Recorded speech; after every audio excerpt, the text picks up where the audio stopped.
viens teinter mes aubes de feu, peindre de rose et broder de bleu.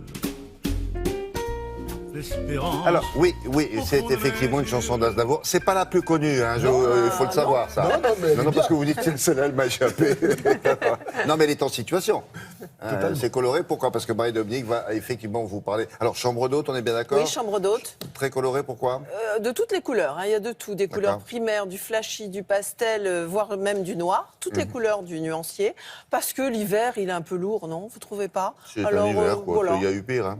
Oui, mais justement, c'est un hiver un peu mou. Il vous plaît pas, bon, d'accord. Il est mou. Moi, j'aime bien les hivers ensoleillés, bien secs, bien froids. Là, celui-là, il est très mou. Donc, j'ai décidé, ce week-end, de vous emmener dans des maisons toutes en couleur pour mettre un peu du baume au cœur. La première escale, c'est l'escale en couleur. Elle est à Chartres. Chartres, les soirs d'été. Donc, c'est déjà un avant-goût d'été. Illumine tous ces monuments. Non, ça s'appelle l'escale en couleur. Ah bon. Parce qu'à Chartres, tous les soirs d'été, en été, oui. Chartres en lumière illumine tous les monuments de la cité. Ça a donné l'idée à une chartraine de mettre ses chambres en couleur. La deuxième adresse, elle est à Mulhouse. Là, c'est les couleurs de Mondrian qui enchantent sa façade et qui se propagent jusque dans les chambres. La dernière adresse, elle est à Saint-Galmier. Alors, William, je vais vous en citer 3, comme ça j'ai le droit. On connaît l'eau de Vittel, l'eau d'Évian, l'eau de Vichy. Mais l'eau de Saint-Galmier, c'est quoi? Et pourtant, c'est l'une des eaux minérales les plus connues de France, une eau gazeuse, qui a sa source à Saint-Galmier. Elle pétille, ça fait des bulles et ça donnait l'idée à un restaurateur d'enchanter sa maison et de dédier ses couleurs aux épices. D'accord. Voilà. Bon, allons-y. Première escale en couleur au cœur de la Beauce, où les soirs d'été, Chartres en lumière revisite en majesté les plus beaux monuments de la cité. Je suis originaire de Chartres et totalement amoureuse de ma ville et forcément Chartres en lumière m'a un peu inspirée. Entre ombre et lumière, Carole a su jouer avec tout le nuancier d'un terroir. Alors Terre de Lumière, là c'est vraiment une référence à Chartres avec ces beaux vitraux aux fenêtres. Il faut savoir que Chartres est la capitale du vitrail.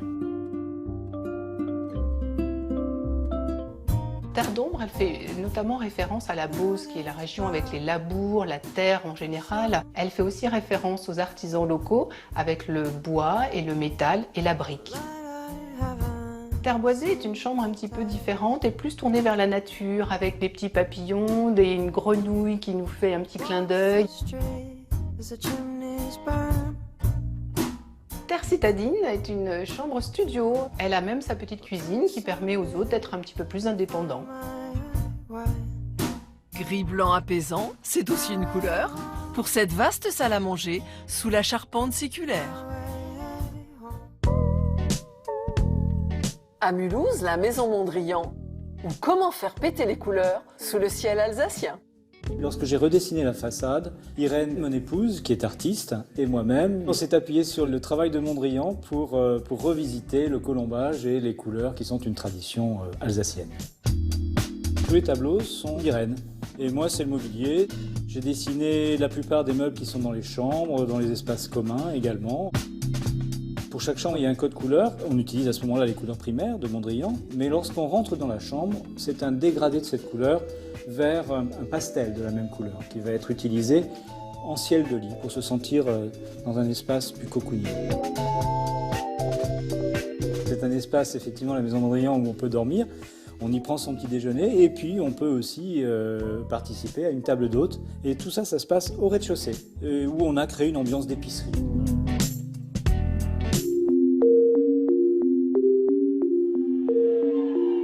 Des bulles et des couleurs. À Saint-Galmier, fief d'une des plus célèbres eaux pétillantes de France, un restaurateur et son épouse ont imaginé des chambres dédiées à la gourmandise. Avec mon mari, nous avons commencé par un restaurant pendant 21 ans. Et après, nous avons créé 4 chambres pour faire un clin d'œil à la cuisine de mon mari en les déclinant sur le thème des épices. Nous avons mis pas mal de couleurs. En fait, on a un petit peu brouillé les pistes par rapport au thème des épices. Par exemple, safran, c'est plutôt un vert anis, qui est la couleur dominante.